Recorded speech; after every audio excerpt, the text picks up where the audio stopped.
To my left and above are the super flutes.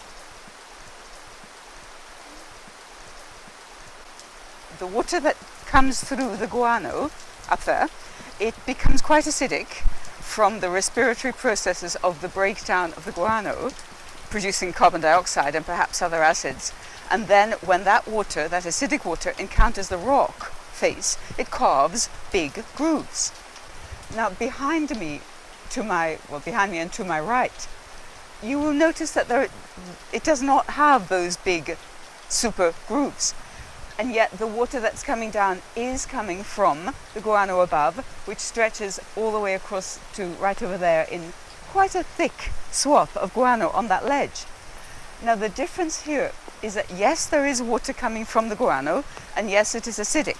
But in addition, you have the dripping water from the fresh rain. And then you also have light from the entrance. So that light hits the side of the rock here, and the combination of the guano water providing phosphates plus some acidic conditions, and the fresh water which provides acidic conditions as well, and it can erode the rock. This allows, the light allows cyanobacteria to grow, and there's not very much light.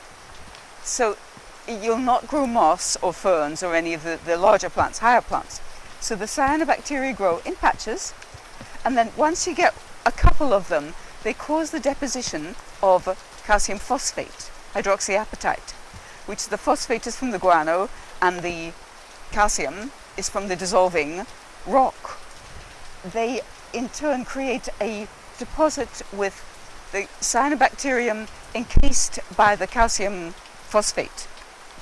And once you get one little bit solidified piece of cyanobacterial plus phosphate, it then creates a little step which protects the rock underneath it. When you get more and more of them, the step gets bigger, and so in one step, such as some of these, you've got a relatively big deposit of the hydroxyapatite, and that acts as the step part of these stairs, and it protects the rock underneath. The vertical grooves here are from the dripping fresh water down here. In addition, underneath, and if you put your finger under here, you can feel it's all slimy underneath, because the top bit is photosynthesizing, but underneath it's no longer photosynthesizing. It is beginning to break down. The organic material is decaying, and it's producing more acidic conditions underneath the step. So in fact, there's corrosion underneath each step from biochemical activity underneath there related to the stromatolite. Now this depositional form is called stromatolite because we will look closer at one of them in a few moments. You will see that it is made of sequential layers that build up, and I think it probably builds up every time there's a rainstorm. You get a bit more, and then a bit less, and then a bit more, a bit less. So many of the laminations relate to rainfall events. The cyanobacterial organic content causes the deposition of the hydroxyapatite. So a deposit which is layered is simply a layered deposit, a laminated deposit.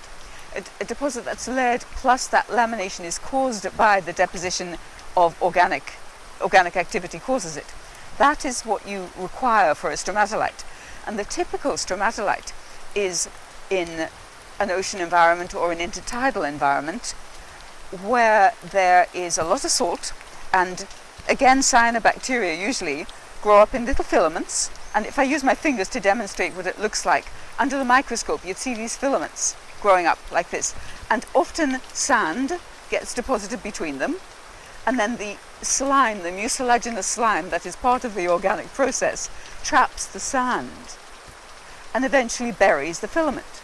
So at the end of the day, this filament might be buried by sand in a normal stromatolite, and then the next day they'll grow up again, and you'll get the filaments growing up and photosynthesizing, and then sand being trapped. So you would get layers day by day in a normal stromatolite. So the filaments cause the deposition, and you have some mineral component in addition to the organic component, and that creates the laminations which build up to form the stromatolite. These cave stromatolites, these particular ones are made of calcium phosphate. You normally expect in a cave calcium carbonate as the standard deposit.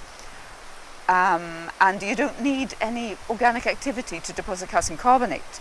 So that would simply be a layered deposit, a layered speleothem, a layered stalagmite, or whatever.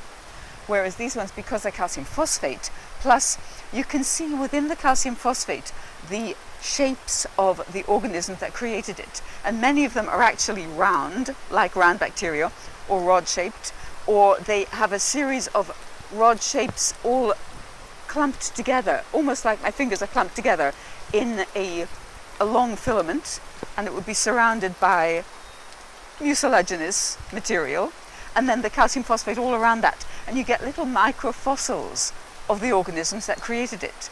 And that's one of the distinctive features that allows you to recognize that this is a stromatolite. Now, I need to explain about the pH changes in acidity. If you're going to photosynthesize, you will fix carbon dioxide in the process. Use sunlight to fix carbon dioxide and create basically sugars. And that will therefore take carbon dioxide out of the waters and increase the pH. So if you measure the waters coming down here, when it comes across the cyanobacterial top, it's basically about 7 point something, close to neutral. When you get underneath where it's corroding, and there's a little bit of, I'm trying to find you a bit of slime. The slime is washing off on my fingers, but underneath is the decaying. I've actually got my finger under here where it's corroded away. I'm slightly worried about what I might come up with, but that's okay. So where it's respiring, it will become more acid because the respiration produces CO2, which then dissolves in water to become carbonic acid. So there's actually a very subtle pH change across these. Right across this pathway, it is about neutral, and then as you come underneath, like under here, it becomes more acidic. It goes down and dissolves a bit of rock, and then becomes more neutral here. And each step is more acidic underneath, dissolves some rock, provides the calcium for deposition of the next step down.